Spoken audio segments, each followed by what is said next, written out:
It's on here now. The goalkeeper's beat, and South Africa have done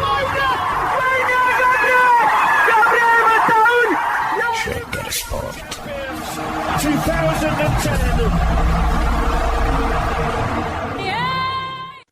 ሰላም ጤና ይስጥልን እንደምናላችሁ የተከበራችሁና የተወደዳችሁ የሸገር ስፖርት ዊዝ አበበ ግደይ የዩቲዩብ ቻናል ቤተሰቦቻችን በያላችሁበት እጅግ አስደሳች ጊዜን እያሳለፋችሁ እንደሆነ ተስፋ እናደርጋለን። መልካሙን ሁሉም ለናንተ እንመኛለን። ታዲያ ይህንን ሸገር ስፖርት ዊዝ አበበ ግደይ የሚለውን የዩቲዩብ ቻናላችንን ሰብስክራይብ አድርጉት፣ የደውል ምልክቱን ተጫኑትና አዳዲስ ፕሮግራሞችን ስንለቅ መልእክት ይድረሳችሁ።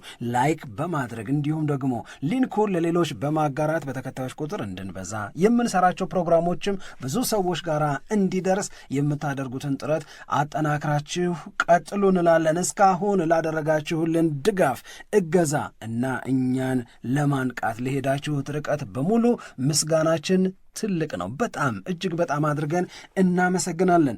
በድጋሚ ለሁላችሁም ጥሩ ጊዜ እንመኛለን። ዛሬ የተለያዩ ጉዳዮች እናነሳለን። በተለይም ደግሞ ዛሬ ነው ቀኑ የምንልበትም አይነት ጨዋታ ይደረጋል። እነዚህ የሚደረጉት ጨዋታዎች በእንግሊዝ ፕሪሚየር ሊግ ላይ ብዙ ጨዋታዎች ናቸው የሚደረጉት፣ ግን ትልቁን ትኩረት የወሰደው የአርሰናልና የአስቶን ቪላ ጨዋታ ነው። ይሄኛው ጨዋታ ከመደረጉም አስቀድሞ የሚደረጉ ጨዋታዎች አሉ። ዌስትሃም ከብራይተን፣ ኖቲንጋም ፎረስት ከኤቨርተን፣ ቼልሲ ከበርንመዝ እንደዚሁም ደግሞ በርንሌ ከኒውካስትል ዩናይትድ የሚያደርጓቸው ጨዋታዎች 4:30 ላይ ይደረጋሉ። 5 ከሩብ ሲሆን ማንቸስተር ዩናይትድ ከወልቭስ እና አርሰናል ደግሞ ከአስቶን ቪላ የሚያደርጓቸው ጨዋታዎች ናቸው የሚከናወኑት። በጣም የሚጠበቅ ጨዋታ ይደረጋል ዛሬ በእንግሊዝ ፕሪሚየር ሊግ ላይ። ከጨዋታው ጋር በተያያዘ የተለያዩ ነጥቦችን እናነሳለን። በተለይ የበለጠ ትኩረት የምናደርገው የአርሰናልና የአስቶን ቪላ ጨዋታ ላይ የሚነሱ ሀሳቦችን ከአድማጮቻችን ጋር አብረን ማንሳትና የአድማጮቻችንን አስተያየት መቀበል፣ እንደዚሁም ከጨዋታው በፊት ምን እየተባለ ነው፣ ጨዋታው ላይ ደግሞ ምን በተለየ ሁኔታ ልንመለከት እንችላለን የሚለውንም እያነሳን እንነጋገራለን። ይሄ ጨዋታ በድንገት ትልቅ ጨዋታ ሆነ ማለት ነው። ማለት በፕሪሚየር ሊጉ አሁን ከጨዋታው በፊት ከሚጠየቁ ጥያቄዎች መካከል አንደኛው ትልቁ ጨዋታ ነው። አሁን በፕሪሚየር ሊጉ ላይ ይሄ ጨዋታ በጣም ብዙ ነገሮችን ሊወስን የሚችል በትልቅነት ደረጃ ሊጠቀስ የሚችል ጨዋታ ነው ዛሬ የሚደረገው ወይ ተብሎ ጥያቄዎች እየተነሱ ሰዎችን ማስተያየት እየሰጡበት ስለሆነ ይህንንም እኛ አንስተን ብንነጋገርበት ጥሩ ነው። አድማጮችም ማስተያየት ቢሰጡበት ጥሩ ነው ብዬ አስባለሁ። አዎ፣ እንደዛ አለማሰብ አይቻልም። እንደ ትልቅ ጨዋታ አለማሰብ አይቻልም። ይህንን የአርሰናልንና የአስቶን ቪላን የዛሬ ምሽት ጨዋታ ትልቅ ጨዋታ ብለን የምንወስድባቸው በጣም በርካታ ምክንያቶች አሉ፣ እንደዛ ለማሰብ የምንገደድባቸው። ከነዚህ ምክንያቶቻችን መካከል አንደኛው አስቶን ቪላና ወቅታዊ ብቃቱ ነው። የአስቶን ቪላ ወቅታዊ ብቃት ከወገብ በታች ካሉ ክለቦች ጋር በሚደረግ ወይም ይደረግ በነበረ ጨዋታ የተመዘገበ ብቻ አይደለም። በዘንድሮ የውድድር ዓመት ከፍ ላለው ክብር የምንጠብቃቸው ያደርጉታል፣ ይችላሉ፣ ይሆንላቸዋል፣ ማድረግም ደግሞ ግዴታቸው ነው የምንላቸውን ክለቦችም መደዳውን ገጥሞ መደዳውን አሸንፏቸዋል። ከነዚህ መካከል የዛሬው ተጋጣሚው አርሰናል አንዱ ነው። አርሰናል ዘንድሮ የእንግሊዝ ፕሪሚየር ሊግን ዋንጫ ያሸንፋል ብለው የሚያስቡ እና ይሄንን የክብር ግምት ለአርሰናል የሚሰጡ ሰዎች እንዳሉ ሁሉ አርሰናልን ማሸነፍ ግዴታው ነው። ምክንያቱም ባለፉት 3 ተከታታይ የውድድር ዓመታት ሁለተኛ ወጥቷል። በእነዚህ 3 ሁለተኝነቶች ውስጥ ትምህርት ወስዷል፣ ሌሰኑን ወስዷል። ስለዚህ ለአራተኛ ጊዜ ሁለተኛ መውጣት ትክክል አይሆንም፣ ተቀባይነትም አይኖረውም። ሲቀጥል ደግሞ አርሰናል በዘንድሮ የውድድር ዓመት ራሱንም ለክብር ለማብቃት የቻምፒዮንስ ሊግ ተሳትፎ ምናምን ሁለተኝነት ብቻውን በቂ ስላልሆነ ከ2003-2004 በኋላ የፕሪሚየር ሊጉን ዋንጫ ለማሸነፍ በሚል ነው ወደ 8 ዝውውሮችን ከ250 ሚሊዮን ፓውንድ በላይ አውጥቶ የፈጸመው ያከናወነው።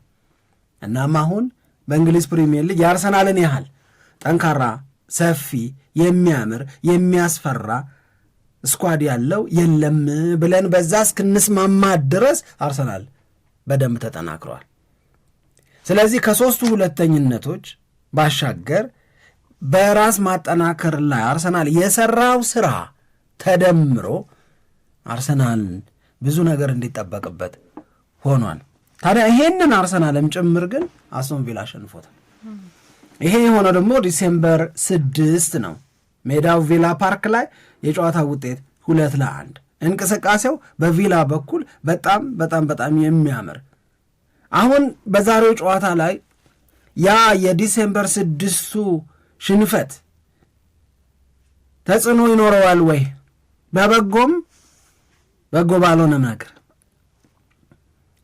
አርቴታ ትላንት ከጨዋታው በፊት በነበረው ጋዜጣዊ መግለጫ ላይ ካነሳቸው ደጋግሞ ከተናገራቸው ነገሮች መካከል አንደኛው የዛሬ ምሽቱን የ5 ሰዓት ከሩብ ጨዋታ በተመለከተ ያኔ ቪላ ፓርክ ላይ ከ20 ምናምን ቀናት በፊት ያሸነፉንን ልረሳው አልችልማል። በእርግጠኝነት የአርሰናል ተጫዋቾች ኮንትሮልድ የሆነ የቁጣ ስሜት ይዘው ወደ ሜዳ እንደሚገቡ ነገረን።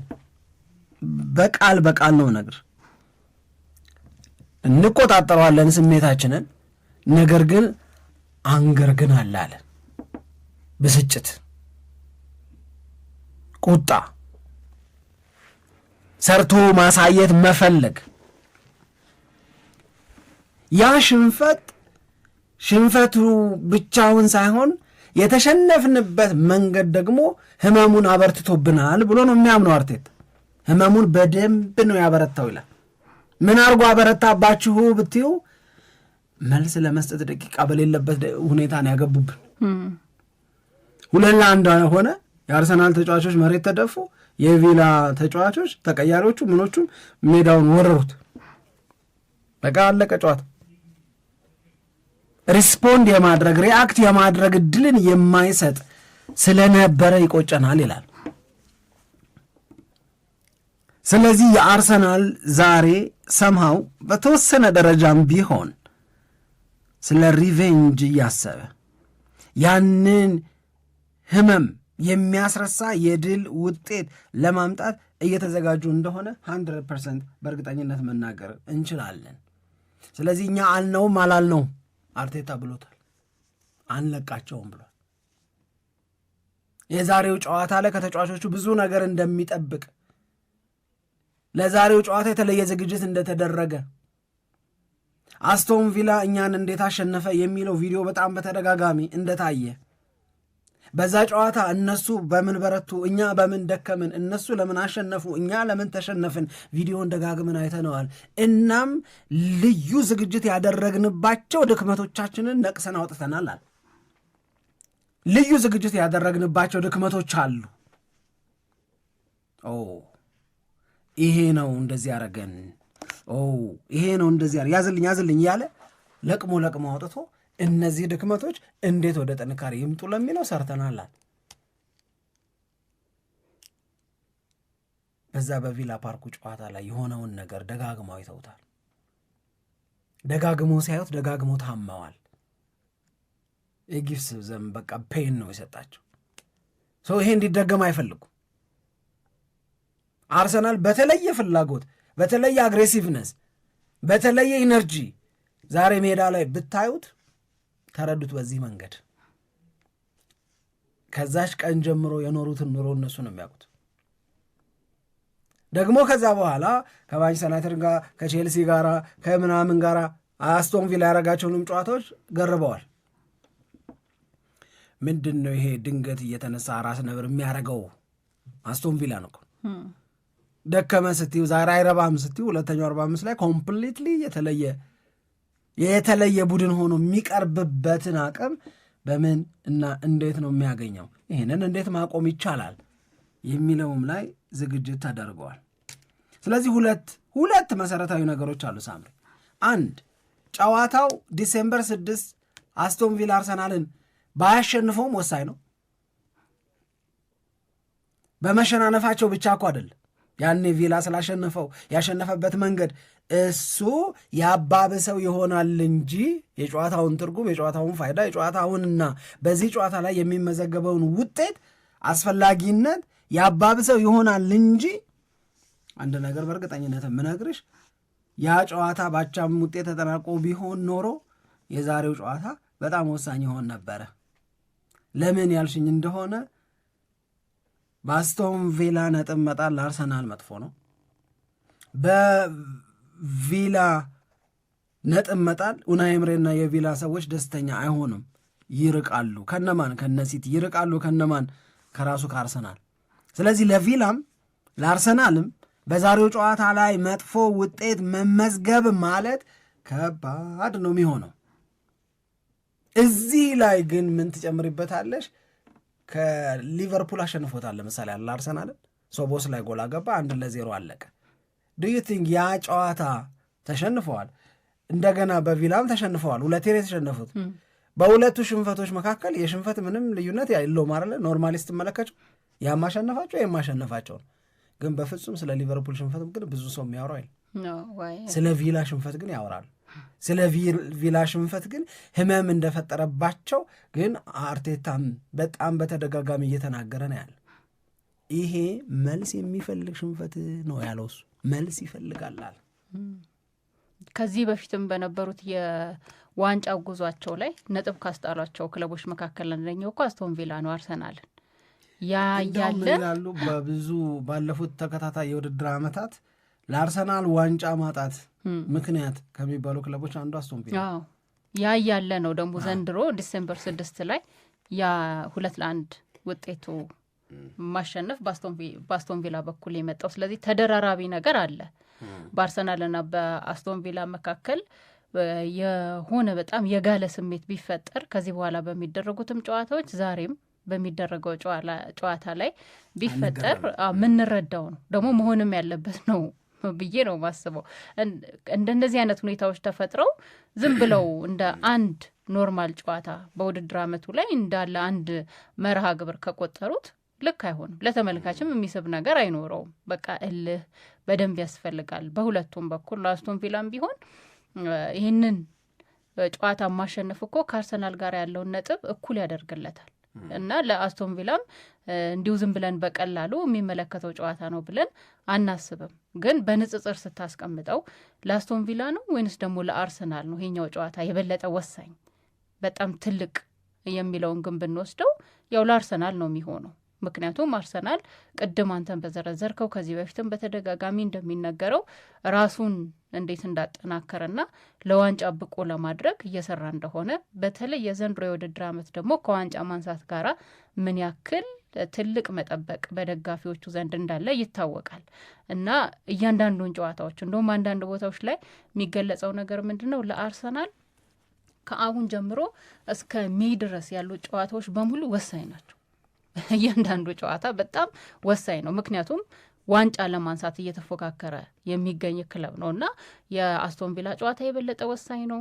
ከዚህ ቀጥሎ የሚመጣው ሌላው የበርንመዝ ጨዋታ ትንሽ ለሰስ ይላል ምናምን ብሎ ማሰብ ለአንድ ዋንጫ ተፎካካሪ ቡድን የሚገባ አይደለም ተብሎ ነው ወሳኝ ነው። ልክ ነው። የሆነ ጨዋታ ላይ ነጥብ የሚጥል ከሆነ ዋጋ ይከፍላል። ግን ደግሞ የጨዋታዎቹ ክብደትን ስትመዝነው ደግሞ የዛሬው ጨዋታ በጣም በጣም በጣም በጣም ኃይለኛ ፉክክር የሚደረግበት እንደሚሆን ምንም ጥርጥር የለውም። ለዛ ነው በውድድር ዓመቱ በቃ ከምናያቸው ጨዋታዎች መካከል የዚህኛው ሲዝን አንደኛው ትልቁ ጨዋታ ይሄ ነው ወይ ተብሎ እየተጠቀሰ የሚገኘው ሰዎችን ማስተያየት እየሰጡበት የሚገኘው በዚህ አንጻር ነው። በሁለቱም አሰልጣኞች በኩል የሚሰጡት አስተያየቶች ቅድም እንዳልከው ነው። አርቴታ በቃ በደንብ ለበቀል የተዘጋጀ አስተያየቱ እንደዛ ነው። ኡናይ ኤምሬም ቢሆኑ ደግሞ ይህንን የበላይነት ማስቀጠል ይፈልጋሉ። ምንም ጥርጥር የለውም። እንደውም እሳቸው የቢገስት ቻሌንጅ ብለው ነው የጠሩት ይህንን ጨዋታ። በቃ የውድድር ዓመቱ ትልቁ የምንፈተንበት ጨዋታ አንደኛው ይሄ ነው ብለው አስተያየታቸውን ሰጥተዋል። ከዚህም በፊት ያው ከአርሰናል ጋር ሲጫወቱ ቀላል ተጋጣሚ እንዳልሆኑ ይታወቃል። ግን የዘንድሮውን ደግሞ እንደዚሁ ስናነሳው አስቶን ቪላ ካለበት ጥንካሬና አርሰናል ካለበት ሁኔታ አንጻር ደግሞ ስታየው ጨዋታውን የበለጠ ከፍ ያለ ግምት እንድትሰጠው ያደርግሃል። ግን አንዳንድ ደግሞ ነገሮች የአስቶን ቪላ ጥንካሬ የአርሰናል ድክመት የሆነበትም ሁኔታ አለ አይደል? በዚህ ውድድር ዓመት ለምሳሌ ገላቢጦች ነገር አላቸው። ለምሳሌ አሁን አስቶን ቪላ ከመመራት ተነስቶ ጨዋታዎችን በማሸነፍ በእንግሊዝ ፕሪሚየር ሊግ ላይ በጣም በቃ ጥሩ ሪከርድ ነው እያስመዘገበ የሚገኘው በዘንድሮ የውድድር ዓመት። እንደውም 18 ነጥቦችን ያገኘው በዚህ የውድድር ዓመት ከመመራት ተነስቶ በማሸነፍ ነው። ይሄ የአስቶን ቪላ አንደኛው የጥንካሬ ጎኑ ነው። በአርሰናል በኩልስ ደግሞ ሰሞኑን የምናነሳው ነገር ምንም እንኳን ቢያሸንፍም ግን አርሰናል ይመራል። ያንን ውጤት ለማስጠበቅ እና ይሄ የጎል ልዩነቱን በጣም ጠባብ በሆነ መንገድ ስለሆነ ጨዋታዎችን እያከናወነ የሚገኘው ያ ደግሞ የበለጠ ስጋት ነው።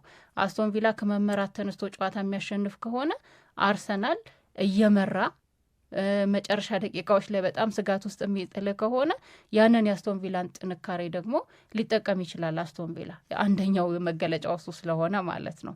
ስለዚህ ይህንን ነገር በእርግጥ እነሱም ይዘጋጁበት ይሆናል ብዬ ነው የምገምተው። ግን የአስቶን ቪላ ጥንካሬ የአርሰናል ድክመት የሆነበትንም እድል እንደዚሁ የምናይበት ጨዋታ ሊሆን ይችላል የሚል ጥርጣሬም አለ።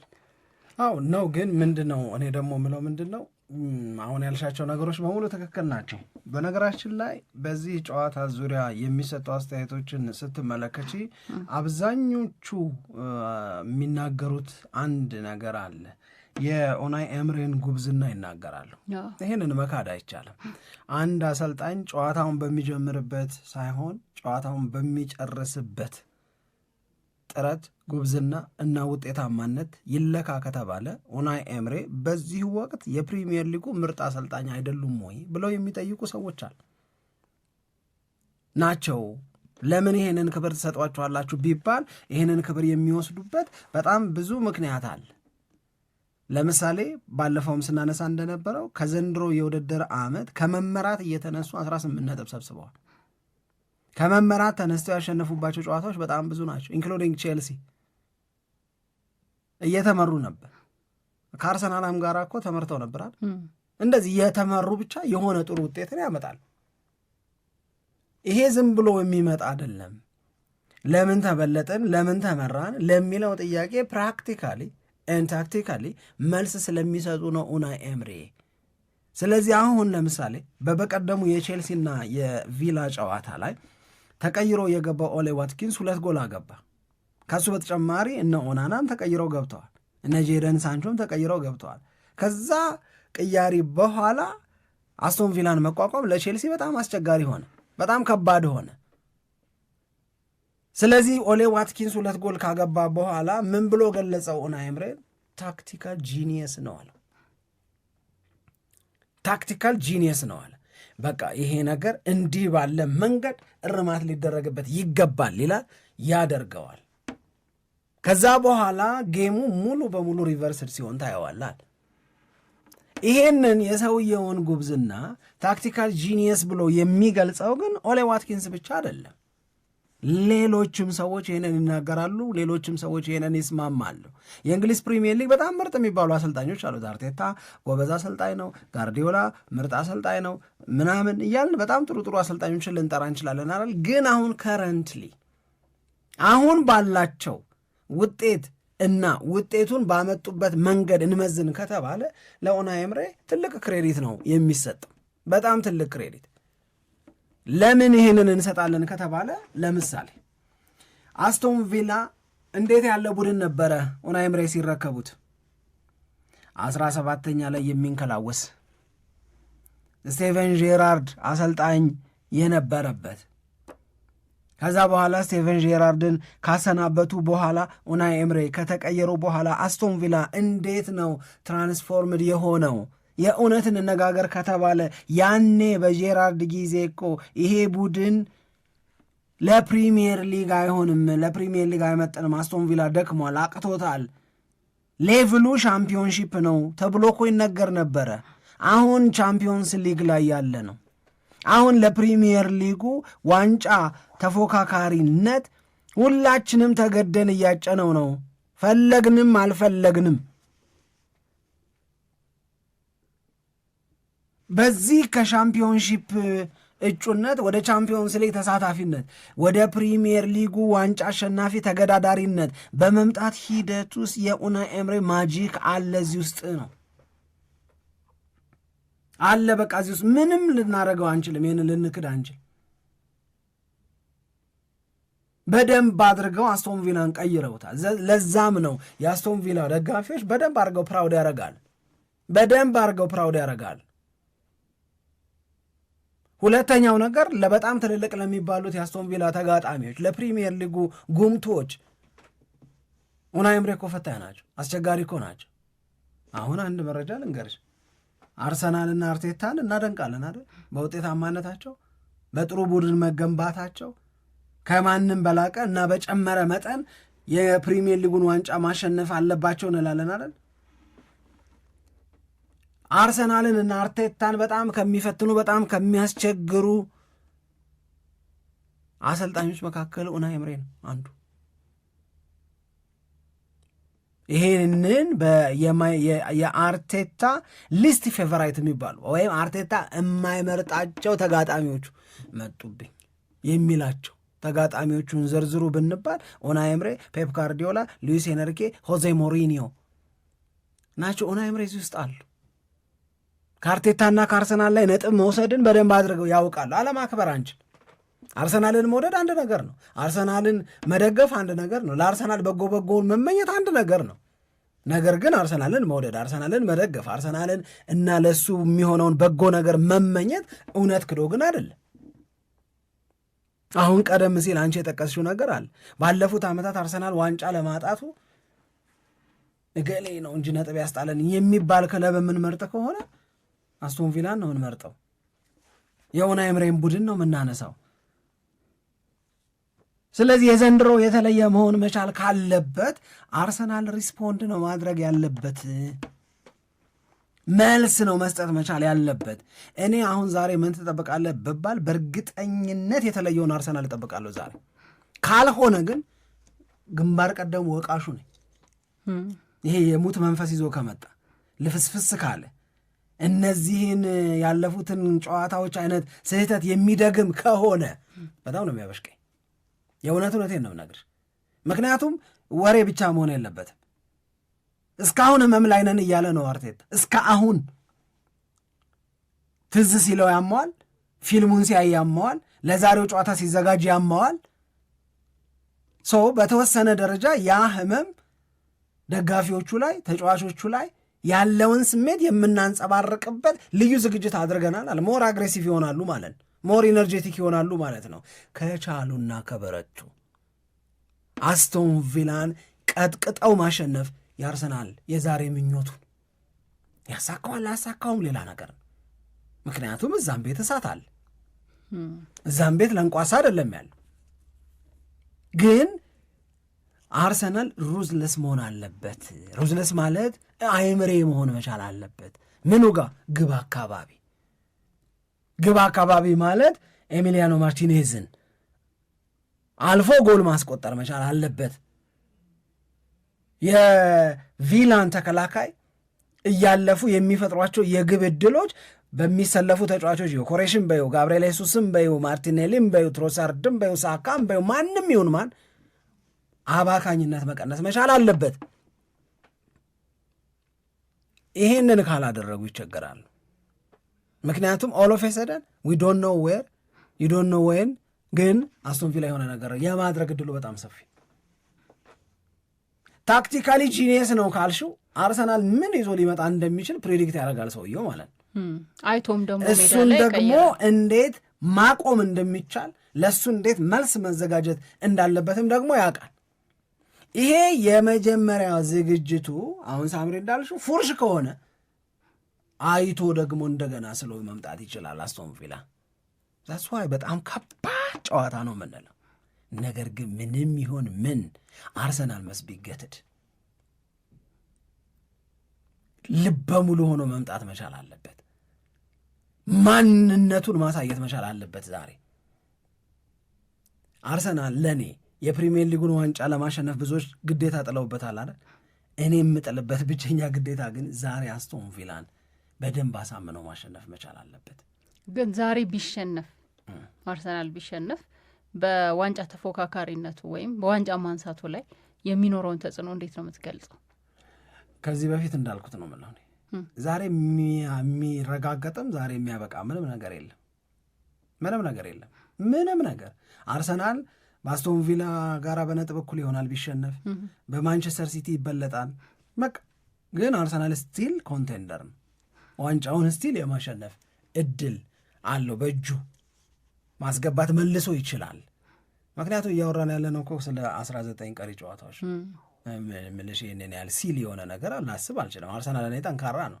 በአስቶን ቪላ ሊሸነፍ ይችላል። አስቶን ቪላን ቢያሸነፍም ሳሙዌር በአጭር ርቀት ወይም ከተወሰነ ጊዜ በኋላ መልሶ ሊሸነፍ ይችላል። አርሰናል አስቶን ቪላ ላይ የሚያልቅም አስቶን ቪላ ላይ የሚረጋገጥም ምንም ነገር የለም። አርሰናል ቢያሸንፍም በቃ ዋንጫውን በላው ምናምን እንደማንለው አርሰናል ቢሸነፍም አበቃለትም አንለም። ብዙ ሰው ግን እንደዛ እንደሚል ይጠብቃል፣ የትም አይደርሱም እንደሚል። ከዋንጫው ጋር አያይዞ ነው በጣም ብዙ አስተያየት እየሰጠ የሚገኘው ይህንን ጨዋታ በተመለከተ። እኔ አይደለም እንደዛ ነው። አይ ለዛ ነው እኔም ጥያቄውን ያነሳሁት።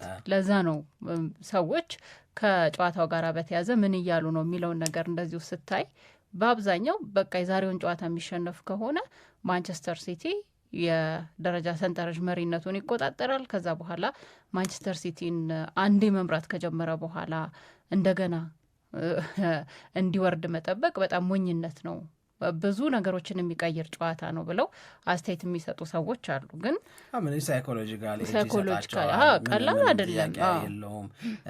አርሰናል ለፍራስትሬሽን ቅርብ ሊሆን ይችላል፣ ምንም ጥያቄ የለውም። ምክንያቱም አርሰናል ለራሱ መርዶ የነገረለት ብዙ ነገሮች ይበላሻሉ። መርዶ ከነገር በቃ ካለ ለምሳሌ ማለት ነው ሲቲ ወሰደው ካለ ጉድሆንን ካሉ በቃ እንደዛ አይነት ነገር ተጽዕኖ ይኖረዋል። ነገር ግን በዛሬ ምሽት ጨዋታ እና በዛሬ ምሽት ውጤት የሚረጋገጥም የሚያበቃም ነገር የለም። በእርግጠኝነት በጣም ብዙ ትዊስቶች ይኖራሉ በፕሪሚየር ሊጉ ገና ነው። ገና አጋማሹ ላይ ነው ያለ ነው። ስለዚህ ብዙ ለውጦች ሊኖሩ ይችላሉ። ከጨዋታው ጋር በተያያዘ የአርሰናል የሰሞኑን ያው ተደጋጋሚ ችግሮች በከፍተኛ ደረጃ ተቀርፈው መታየት ያለበት ጨዋታ ይሄ ነው። ይሄ ጎል የማስቆጠር ችግሩን በተመለከተ ማለት ነው። እዛ ላይ በደንብ ጥረት ካደረጉና ጎሎችን የሚያስቆጥሩበትን እድል ከፈጠሩ የአርሰናል የተከላካይ መስመር ወደ ቀደመው ክብሩ እየተመለሰ ነው ተብሎ አስተያየት ይሰጣል። ዋነኛው የማጋሌሽ መመለስ ነው። ማጋሌሽ ተመልሷል፣ ከሳሊባ ጋር ይጣመራል። ምናልባት የካላፊዮሪ መኖር አለመኖር ነው እንጂ በእርግጠኝነት ለመግለጽ የሚቸግረን ቲምበር ጨዋታው ላይ የሚኖርበትም እድል እንዳለ መረጃዎች እየወጡ ነው። ስለዚህ የተከላካይ መስመሩ የበለጠ በቃ ወደሚጠበቀው ወይንም ቀድሞ ወደ ነበረው ጥንካሬው ወደ ተለመዱ ጥምረቶች፣ አሁን የተከላካይ መስመሩ በሌሎቹ ተጫዋቾች በጣም ሳስተዋል ለማለት ሳይሆን ግን ይሄ ጥምረቶቹ በጣም በቃ ጥሩ ናቸው የሚባለውን አይነት እድሉን ዛሬ ያገኛል ተብሎ ነው የሚጠበቀው እና ጎል ላይ ያስተናግድ የሚችልበት እድል ሊኖር ይችላል። እዛ ላይ ይህ አባካኝነቱን ከቀነሰ የበለጠ ጨዋታውን የማሸነፍ እድሉን ወደ ራሱ ሊያመጣ ይችላል ተብሎ ሊገለጽ ይችላል። እኔ ግን ከይቅርታ ጋር በጣም ከበዛ ይቅርታ ጋራ ከአርሰናል ሰሞኑን ካልወደድኳቸው ነገሮች ጋር አያይዤ የተከላካዩን ድክመት አላነሳም። አላነሳም። የሚወቀስ የተከላካይ ክፍል አርሰናል ጋር የለም።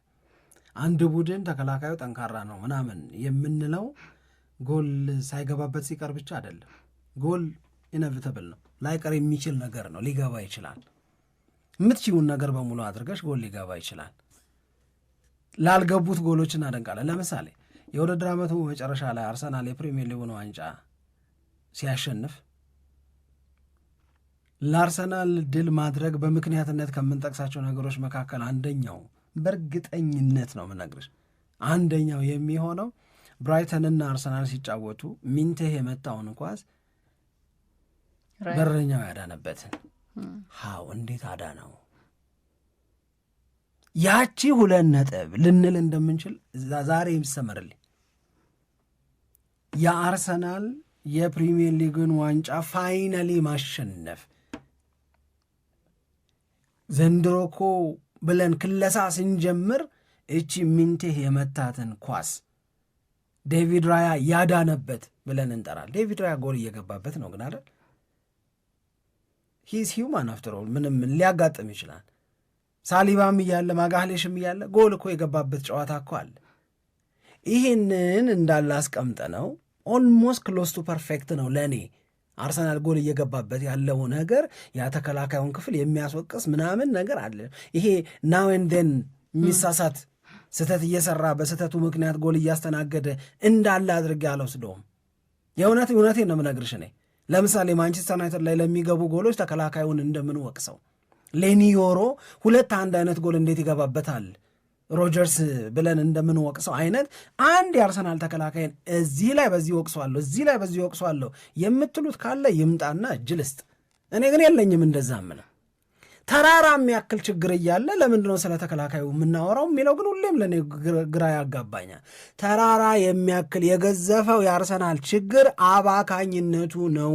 አርሰናል የሚፈጥረውን የግብ ዕድል ያህል የሚሞክራቸውን ሙከራዎች ኤፊሸንትሊ ወደ ጎልነት ከቀየረ ኢሹ አይደለም ዴቪድ ራያ ላይ እና አርሰናል ላይ ጎል ገባ የሚለው ጎል የሚገባው ጎል የገባው ጎል የሚያስጨንቀን እዛ ጋር ባለ አባካኝነት ምክንያት ነው። ፒሪየድ በቃ አለቀ። ሌላ ምንም ነገር የለም። እና እድሜ ልክ ክሊን ሺት ሊጠብቅ ነው እንዴ? ለምንድነው የማይጠበቀውን ነገር ከአርሰናል የምንጠብቀው? they are doing very well። በቃ በደንብ በእርግጠኝነት ተከላካዩ ሞስኩዌራም ይሁን ሂንካፔም ይሁን ኦፍኮርስ የእያንዳንዱ ሰው ምርጫ ማጋሌሽ እና ሳሊባ ናቸው። በቃ አሉ እነሱ አይደል? ግን ከነሱም በፊት አርሰናልን በተከላካይ ክፍል ስህተት የገዘፈ ችግር አድርገን ልንጠራው የምንችለው ነገር የለንም። የሚጠቀስ ካለ አሁንም ጥቀሱ። እዚህ ጋር ግን ተራራ የሚያክል ራስ ዳሽንን የሚያክል ተራራ የገዘፈ ዮኮሬሽ የሚያባክነው ሌሎቹም ተጫዋቾች የሚያባክኑት ጋብርኤል ሱስ ራሱ አሁን በቀደም ማርቲኔሊ ተቀይሮ ከገባ በኋላ ሂዝ ሙቭመንት ወስ ፋይን፣ በጣም ያምራል እንቅስቃሴው ምናምን ደስ ይላል። የአርሰናል ክሬቲቪቲ ሲያደግ ምናምን ታያለች። ግን በግቡ አግዳሚ ላይ የላከው እንኳስ እሱ ነው ለእኔ ችግር ማለት። እሱ ቢገባ ኖሮ ያገቡ ይሆን ሚንቴ የሳተው ምናምን እላለሁ እንዴ? አልልም። ቪክቶር ዮኮሬሽ ያንን እንዴት ይስታል? ሀውካም ለምን ይስታል ያንን እንዴ? በ102 ጨዋታ 97 ጎል ያገባ ሰውዬ ኳስ ስላልሰጡት ነው ብላችሁ የምትከራከሩለት ሰውዬ ኳስ ተሰጥቶት እሱና በረኛው ብቻ ሆነው ያንን ኳስ እንዴት መጠቀም እንዳለበት እንዴ ኦልሞስት ፔናልቲ ባይውቁ ምንድነው? ሰው ነው፣ ሊሳሳት ይችላል፣ ሊስት ይችላል። ግን እነዚህ ድምር የሚባክኑ ስህተቶች ናቸው አርሰናልን በሰቀቀን ስሜት ውስጥ እንዲያልፍ እያደረጉት ያሉት። ኖት ዲፌንሲቭ ኤረር በጭራሽ። አሁንም እኮ እንደዛ አይደለም ሐሳቡ። በጣም ብዙ ሰው እንትን መሰለኝ እኔ ማጋሌሽ መመለሱ አሁን ቅድም ያልኩትን በደንብ አስተውለ ከሆነ የምትተማመንበት ጥምረት አሁን የሳሊባና የማጋሌሽ በቃ የምትተማመንበት አይነት ጥምረት ነው። እና አሁን አርሰናል አሁን አንተ የዘረዘርከውን ይህንን የጎል ማስቆጠር ችግሩን በዚህኛው ጨዋታ ላይ ቢያንስ አሻሽሎ የሚመጣ ከሆነ የተከላካይ መስመሩ ደግሞ የበለጠ በጣም በተለመዱት ጥምረቶች ተጠናክሯል እና ጎል ላይቆጠርበት ይችላል የሚለው ሀሳብ ነው እንጂ የተነሳው። እኔም የአርሰናል የተከላካይ መስመር በጣም ሳስቷቸዋለሁ ማጋሌሽ በሌለበት የሚል አስተያየት የለኝም። ማጋሌሽ ባለመኖሩ ክፍተት እንደሚኖር የጎደሉ ነገሮች እንዳሉ እረዳለሁ። የእኔ ፖይንት ግን ምንድነው መሰለሽ ሳምሪ፣ አርሰናል ጎል ይግባበት ችግር የለውም። በቃ ይግባበትሽ፣ ጎል እንዳይገባበት ነው አይደል አንቺ ያልሽው? ጎል አንቺ ጎል መጀመሪያ ጎል ያለ ማስቆጠር ችግሩን ከቀረፈ ማለት በቃ የሰሞኑ ተደጋጋሚ ችግሩን የሚያባክናቸውን የሚስታቸውን ነገሮች በዚህኛው ጨዋታ ላይ ካስተካከለ ከዛ ጎል የሚቆጠርበት ደግሞ እድል የበለጠ ይሳሳል። መጀመሪያ ግን ጎል ያስቆጥር፣ በቃ መጀመሪያም መጨረሻም ጎል ያስቆጥር አርሰናል። ለምን መሰለሽ ትናንትና እኮ ቆጥረን አስቀመጠን። አርሰናል 5 ማግባት ይችል ነበር ካገባው ሌላ ክሪስታል ፓላስ ላይ ግን 1 እኩል ወጣ። ያችን የገባቿን 1 ጎል አይደለም እኔ የምቆጥረው 2 አግብቶ ቢሆን ኑሮ 6-2 መሆን ነበረበት። 3 አግብቶ ቢሆን ኖሮ ክሪስታል ፓላስ 6-3 መሆን ነበረበት። እነዛ የተሳቱት 5 ኳሶች እኔ አይደለሁም እኮ ሳየው ይሄ እኮ መግባት ነበረበት ምናምን ብዬ ፈረድኩት። ኤክስጂ ሲለካ ካገባው ሌላ 4.4 ጎል ማስቆጠር ነበረበት ግን እነሱ ሳቱት ብሎ መዘገበው። ሰንደርላንድ ላይ ካገባው ሌላ ማግባት የነበረበት፣ ቼልሲ ላይ ማግባት ከነበረበት በላይ ማግባት የነበረበት፣ ኤቨርተን ላይ ማግባት ከነበረበት በላይ ማግባት የነበረበት እያልን ግን የተሳቱትን ኳሶች ብንጨምር ቼልሲ የሚያገባው አያስደነግጥም ነበር፣ ሰንደርላንድ የሚያገባው አያስደነግጥም ነበር፣ ብራይተን የሚያገባውና የሳተው አያስደነግጥም ነበረ። 15 ጊዜ ሞክረሽ 5ቱ ኢላማውን የጠበቀ ሙከራ ሆኖ 3 ወይም 4 ተጨማሪ ጎል ማግባት እየነበረብሽ እሱን ስተሽ ስለገባብሽ 1 ጎል ለምን ታስቢያለሽ? አንቺ በቃ 3ቱን አግቢው 4ቱን አግቢው፣ ጌሙ አልቋል። ሰቀቀን የለም። ዶሚኔት ባደረጉበት ጊዜ ያግቡ። ፈርስታፉ ላይ ክርስቶስን ነው የምልሽ፣ ብራይተን ዋዝ ኖት ዜር። ጭራሽ እኮ የሉም፣ ጭራሽ እኮ የለም። ኢትስ ኦል አባውት አርሰናል ብቻ ነው የሚሞክረው፣ የሚጥረው፣ የሚያምረው። ልክ 1 ጎል ከገባ በኋላ ግን ነገሮች ተቀየሩ፣ ሞመንተሙን ወሰዱት።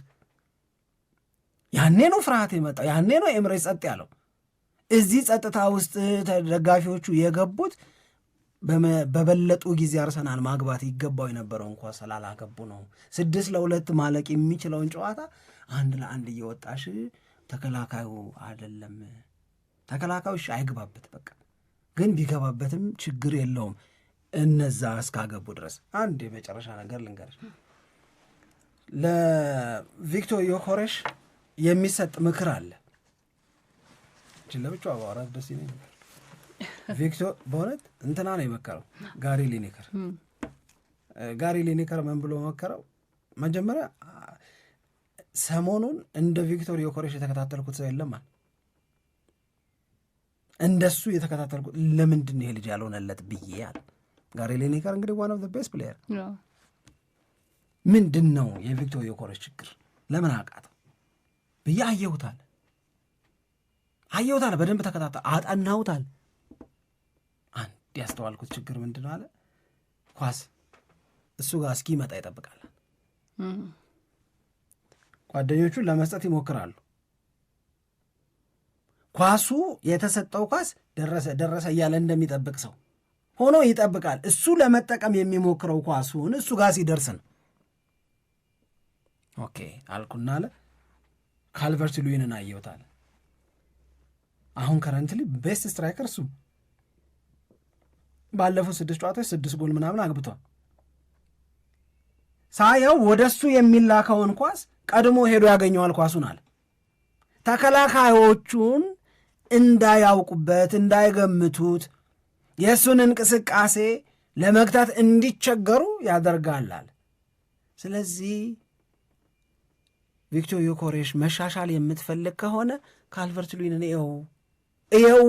ባንተና በሱ መካከል ያለው ትልቁ ልዩነት አንተ ኳስ እስኪመጣልህ ነው የምጠብቀው፣ እሱ ኳስ ወደሚያገኝበት ቦታ ይሄዳል፣ እንቅስቃሴ ላይ ነው ብሎ መከረው። ይህንን ፈልጋችሁ ማታጡትን ነገር ነው ጋሪ ሊኔከር እየተናገረ ያለ። አንቺም ፈልገሽ አታጩም፣ እኔም ፈልጌ አላጣውም። ፕሮብሌሙ እዛ ጋ አለ፣ ግን ያስከፍታል ምናምን ነው አሁንም የምንከራከረው። እንዲያስከፍት አይደለ፣ በተከፈተው ላይ እንዲያገባ ነው የሚፈለገው። ስለዚህ ለእኔ በጣም በጣም በጣም ትልቁ አንድ የምሰጋውን ነገር ልንገርሽና ልጨርስ። አርሰናል ዛሬ አግሬሲቭ ነው የሚሆነው። ስለ በቀል ያስባሉ። ያ ሽንፈት የፈጠረባቸው የህመም ስሜት ተጽዕኖውን በእንቅስቃሴያቸው ላይ ወይም ጨዋታውን ለማሸነፍ በሚኖራቸው ፍላጎት ላይ እናየዋለን። አርቴታ እንዳለው ኮንትሮልድ ካልሆነ አደገኛ ሊሆን ይችላል። አግሬሲቭነስ ኢነርጄቲክ ስትሆኚ ኃይለኛ ሁኚ ማለት አይደለም። ብልጫንም ቢበይ ነው። ብልጫ እንዳይወሰድብሽ አድርጊ ነው። አባካኝነትሽን ቀንሺ፣ ኤፊሽንት ሁኚ። የበለጠ ልክ ሁኚ ነው እንጂ ጨርግጂ ማለት አይደል። አንዳንድ አንኮንትሮልድ የሆነ አግሬሲቭነስ የሚመጣ ከሆነ ኮስት አለው። ግን አርሰናልን በእርግጠኝነት ዛሬ አግሬሲቭ ሆኖ እናየዋለን። ነገ ስናወራ እና ዩቲዩብ ላይ ስናስቀምጠው የተናፈቀው አርሰናል ይሄ ነው የምንል ይመስለኛል። ይሄን ማየት ነበር የናፈቁት የአርሰናል ደጋፊዎች። የሚያስብል ነገር ኤክስፔክት አደርጋለሁ፣ ግን ቀላል አይደለም። It's on here now, the goalkeeper's beat, and South Africa have done